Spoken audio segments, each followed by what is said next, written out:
Vamos estar dando seguimento na nossa matéria, ok? Que fala sobre um processo de conformação mecânica por trefilação, certo? Então vamos dar só uma recapitulada no que foi falado na última aula, de forma bem rápida mesmo, né? Precoce. E vamos seguir então através do que nós paramos na aula anterior, certo? Como no primeiro slide eu falei que tem esse link, né? Esse link é um link do YouTube, onde tem aqueles vídeos do Telecurso 2000, e lá eles exemplificam, né? Fica mais fácil a visualização do processo de trefilação. Além da visualização das máquinas, do processo em si, também tem uma bagagem teórica, né, de estudo bastante abordada lá. Então eu peço a vocês que vejam esse vídeo, pois né, ele também faz parte da matéria e poderá ser cobrado em prova. Então a trefilação nada mais é que a operação de uma matéria-prima ser puxada contra a matriz, certo, pessoal? Então a matriz ela é chamada de fieira, e a diferença que se dá entre a trefilação e a extrusão, a principal diferença é essa, onde na extrusão a gente empurra o material contra a matriz. Na trefilação a gente puxa o material contra a matriz, certo? Então o efeito do processo, o principal efeito do processo, né, a força que nós fazemos na trefilação é de tração, enquanto no processo de extrusão é a compressão. Correto? Lembrando que dentro do processo específico, né, as laterais do material pegando na matriz, na fieira, ou seja o que for, ele também vai gerar outras forças, certo? Mas, né, em primeiro caso que nós podemos falar sobre as diferenças, se dá onde na extrusão, né, nós temos o processo com o material sendo empurrado, então seria uma força de compressão, e enquanto na trefilação nós temos o material sendo puxado, certo? Fazendo o efeito de tração.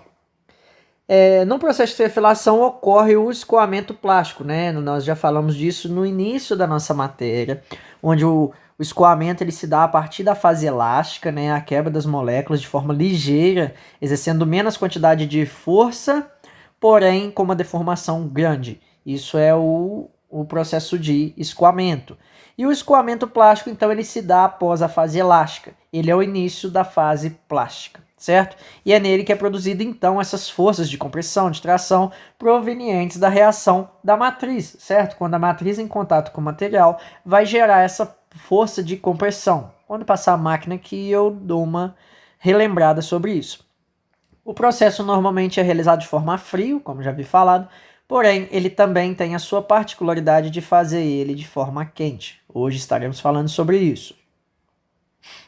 Aqui nós temos, né, basicamente a máquina, onde nós temos a matriz no metal duro, que seria essa parte preta, lubrificante, que é onde o material é mantido ali, caixa da matriz nada mais serve como, né, um suporte para as matrizes, retentor é a parte para evitar com que o lubrificante saia pela matriz, a garra é quem, né, obviamente agarra a ponta do material, carro de esticamento, que serve para puxar, e ainda a banca de estiramento, desculpa, também serve também para mover o carro.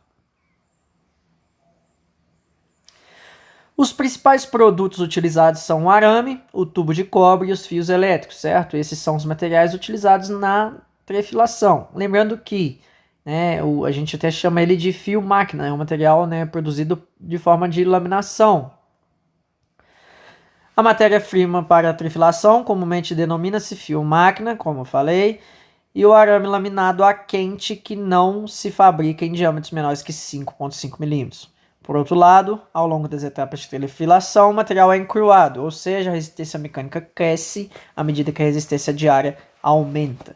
Então, se o material aumenta a área, a resistência dele também vai aumentar. Isso é uma particularidade, né? Isso é a função do encruamento, que se dá também no processo de trefilação, né, denominado aí fio máquina.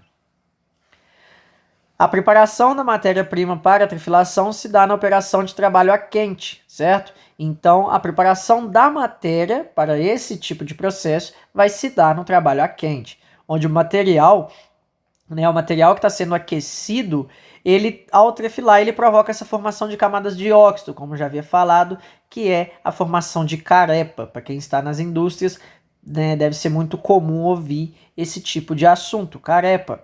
Esse óxido deve ser retirado, né, pois ele pode estar fundindo ao material, né, quando ele está no processo de trefilação, ele pode fundir-se ao material, né? O que seria isso? Ele vai estar se incluindo ao material, ele vai, né, incluir, ele vai se manter incluso dentro do material que está sendo trefilado, ok? O que não é desejável. Isso acaba também reduzindo até mesmo a vida útil da fieira, que nada mais é que a matriz, pois, né, a carepa ela também oferece um grau de resistência, um grau de dureza, e isso aí vai estar prejudicando as fieiras. O processo de decapagem consiste em 3 etapas, que é a imersão do fio em um tanque de solução, né, ácida decapante. Depois disso, lavagem de jato à água fria e depois a lavagem adicional com tanque de água aquecida, contendo aditivos neutralizantes à ação ácida. Né, explicamos, cada tópico desse na aula passada. E então chegamos à trefilação a frio, que foi onde terminamos a aula, né, na última aula nossa. Então vamos estar dando seguimento na nossa matéria aqui. Então, pessoal, o processo de conformação a frio consiste em reduzir a seção transversal do tubo através de uma força de tração, utilizando ferramental externo, que é a fieira, e interno, que é o mandril. Certo? Então, no processo de trefilação a frio, ele, pessoal, vai estar, né, em função de fazer isso, que é reduzir a seção do tubo, onde a gente tem uma seção, né, um diâmetro X, e nós queremos diminuir essa seção, fazer com que ele fique x menos 1, certo? Já é uma seção menor. Com isso, nós vamos então utilizar o processo de trefilação a quente, onde nós vamos estar aplicando a força de tração no tubo, fazendo com que ele estique, certo? Ao passar pelas ferramentas adequadas, seja ela externa, que é a fieira, ou matriz, né? A matriz e fieira, a mesma coisa, ou ainda interna, que é o mandril. Então, pessoal, nada mais nós vamos pegar um material com uma determinada geometria, né? E área e diâmetro, e vamos estar forçando ele de forma a puxar o material contra a fieira. Com isso, nós vamos estar diminuindo a sua seção, certo? Nós vamos estar impondo força de tração, com isso gerando o nosso processo de trefilação. O tubo a trefilar, primeiramente recebe um tratamento térmico, depois é decapado, forfatizado e lubrificado antes da trefilação. Como nós já citamos passo a passo disso, e então nós falamos sobre o tratamento térmico, né, onde nós conduzimos ele num material antiácido, lavamos ele a frio, depois banhamos ele novamente num processo de água a quente, certo? Com isso aí nós estamos fazendo o tratamento térmico dele e também a decapação, certo?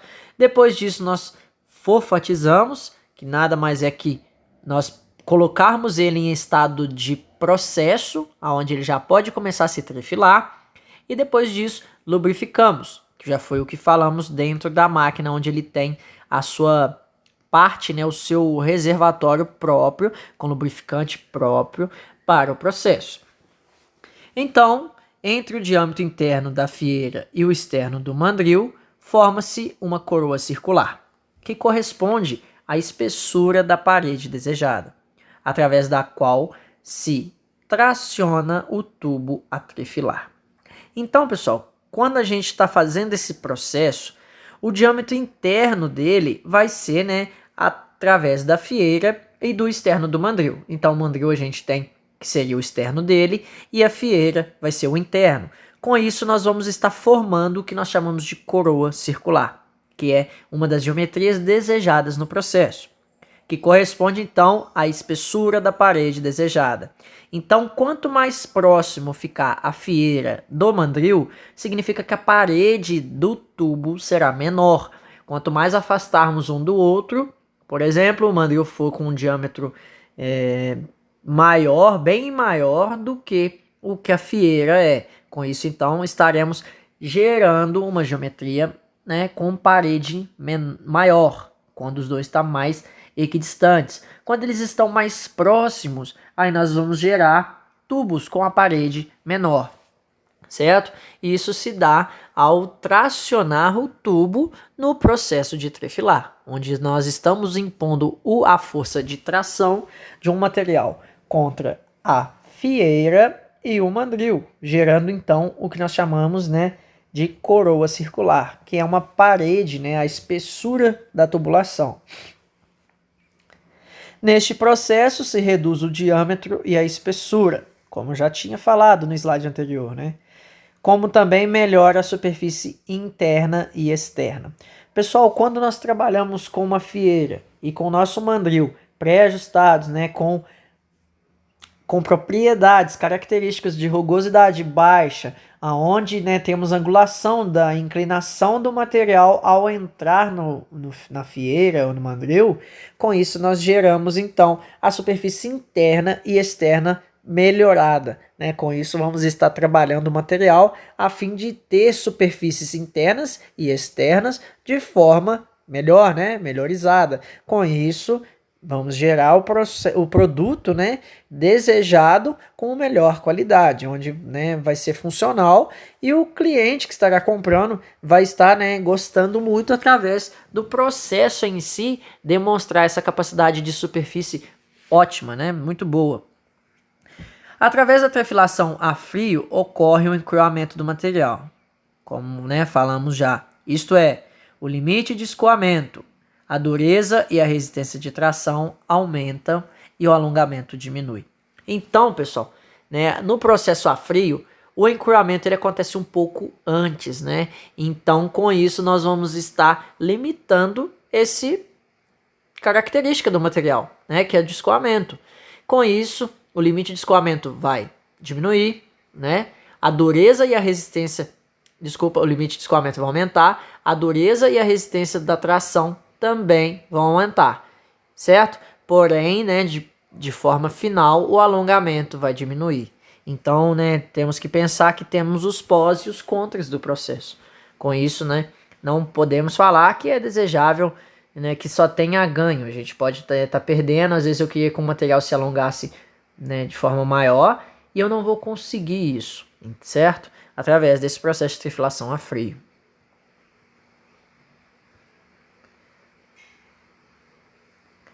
Aqui nós temos, né, para exemplificar, um processo de trefilação a frio, né, onde a gente tem o fio máquina nosso, que é esse fiozinho aqui que está enrolado nesta bobina. E com isso nós vamos então esticando esse fio, né? Com isso o material nosso vai tentando, né, se alongar e com isso ganhando então uma superfície diferente, né, uma geometria diferente e com diâmetros diferentes, né, gerando para nós o nosso fio já acabado com seção menor, certo? Então nós vamos estar impondo ele a um processo de trefilação a frio, gerando para nós a superfície acabada, certo? E a determinada medida especificada pelo cliente, ok? Com isso então, né, o processo em si, vocês podem ver que é um processo bem interessante. Hoje a gente tem diversas máquinas, né, e tudo mais. E nesse processo nós estamos então tracionando o material, certo? Ganhando algumas resistências, né, onde a gente aumenta o encruamento, limite de escoamento, o limite de tração do material também vai se aumentar, né, resistência à tração também. E, né, talvez o alongamento pode ser que não seja tão grande quanto comparado ao processo a quente. Porém, né, é uma forma também desejada e de custo e benefício muito bom. Trefilação agora a quente, certo, pessoal? Essa trefilação a quente se aplica aos metais... Desculpa. Gente. Essa trefilação aplica-se a metais de rede CCC. Ok, pessoal? Isso a gente já está falando de estrutura cristalina do material. Quando a gente está trabalhando com uma trefilação a quente, a gente tem esse tipo de acontecimento, certo? Que o material ele vai se estar na rede CCC. O que é rede CCC? Cúbica de corpo centrado. Então, né, isso está ligado diretamente à estrutura cristalina, né? Eu gosto sempre de estar abordando essa questão de estrutura cristalina, porém que por mais que seja, né, alguns assuntos já abordados em faculdade, porém eu já estou preparando vocês para isso. Quando vocês chegarem lá, vocês já pelo menos já vão ter ouvido dizer. A gente não entra com tanta ênfase nessa parte, porém eu gosto de estar dando uma breve explicação quando o metal ele é CCC ou se ele é CFC. Nada mais é que cúbica de face centrada, certo? Então a gente vai estar falando um pouco sobre isso, né, de forma bem rápida mesmo, só para vocês estarem, né, adentrados ao assunto e também de grande valia esse tipo de abordagem, certo? Então, pessoal, esses metais de rede CCC, eles raramente vão estar na fase aí de rede HC, né? Que os metais são hexágono compacto. Também é uma das particularidades cristalinas do material. Por esses metais serem poucos maleáveis, certo? Então eles são de durezas maiores, mais elevadas, é necessário aquecê-lo até uma temperatura adequada, em que obterão o empacotamento igual às redes CFC, que são as redes cúbicas de face centrada, para poderem então ser trefilados. Após o resfriamento, recuperam sua característica principal. Então, pessoal, quando a gente está fazendo a trefilação a quente, o desejável é que a gente aqueça esse material para que ele tenha então esse empacotamento de moléculas, né? As moléculas de cúbicas de face centrado, elas são mais maleáveis de se lidar do que o metal, quando a gente tem um metal de CCC, que é a cúbica de corpo centrado. Então a ideia é a gente pegar um pouco da característica da CFC, como aquecendo o material para que ele fique um pouco mais maleável. Com isso, nós introduzimos ele a um processo de trefilação a quente, depois disso resfriamos para eles recuperarem a sua característica original, que é o que? Deixar de ser maleável, ser mais duro, certo? Ser mais resistente. Então, a trefilação a quente se dá para esse processo. Então, por isso que a trefilação a frio é mais usual, porque a quente já não tem tanta essa obtenção de querer fazer, certo?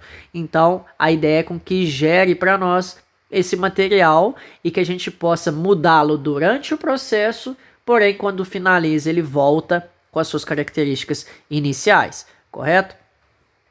Então, aqui nós temos aqui a exemplificação de um processo de trefilação a quente, onde, né, temos o operador com todos os seus EPIs, né, pode perceber isso é muito bem visto aí, né, onde ele tem o protetor facial, as luvas, a sua vareta de manipulação, certo? Dos aros, e o material sendo ali descarregado, né, em forma de círculos, né, lembrando que isso aí não são círculos um por um, né, são em um estado de mola, por exemplo. Então, a ideia é com que quando ele passe pelo processo de trefilação, o material ele vai ganhar, né, medidas bem maiores, né? Então, vamos conseguir deixá-lo maleável a fim de obter, então, essa dimensão do material em poder se esticar. Depois que ele vai se esticar ao limite, né, o que o processo está conduzindo ele a fazer, ele então é resfriado para recuperar todas as suas características iniciais, antes de ser aquecido ao processo. Com isso, então, nós mudamos a estrutura cristalina do material, aonde inicialmente ele tinha grãos menores, né? E depois que aquecemos, ele ainda tende a ficar menor mais ainda. Com isso, nós vamos falar que o material passou a ser um metal CFC, que é um metal cúbico, né, de face centrada. Então, o ideal é com que esses grãos eles fiquem, né, mais maleáveis, tenha mais espaço, para que o material em si consiga, né, ter essa propriedade de se deformar plasticamente sem se romper, sem comprometer a estrutura cristalina do material, correto? Então, após ter, né, gerado esse material, produzido esse material com essa determinada dimensão, então o material ele é resfriado, certo? E voltado à sua condição, às suas características e propriedades mecânicas originais, certo? Então a intenção da trefilação a quente é esta: Pessoal, slide de Vieira. Nesse slide estaremos então continuando na próxima aula, para não ficar muito extensa, essa parte de trefilação a frio e trefilação a quente. Eu gosto de dar bastante ênfase até mesmo na questão da estrutura cristalina do material, né, que é a parte molecular mesmo, as propriedades moleculares, a questão de medidas de grão, grandeza, né, textura, vários tipos de abordagem que pode ser ditas sobre isso, porém não é o momento, nem está na ementa, para falar a verdade, isso. Então, eu gosto de abordar para poder o aluno já ficar preparado. Quando vocês forem começar uma faculdade, por exemplo, vocês já saibam sobre o assunto. Não somente quando forem para a faculdade, vocês estiverem trabalhando, qualquer coisa do tipo, alguém conversar com vocês sobre isso, vocês sabem o que é, certo? Então, pessoal, eu agradeço a todos, espero que a matéria esteja sendo entendida. Se vocês tiverem alguma dúvida, por favor, entre em contato comigo, que a gente vai estar abordando o assunto e tendo uma melhor colocação sobre ela, tá certo? Qualquer dúvida que vocês tenham, me chama e até uma próxima aula.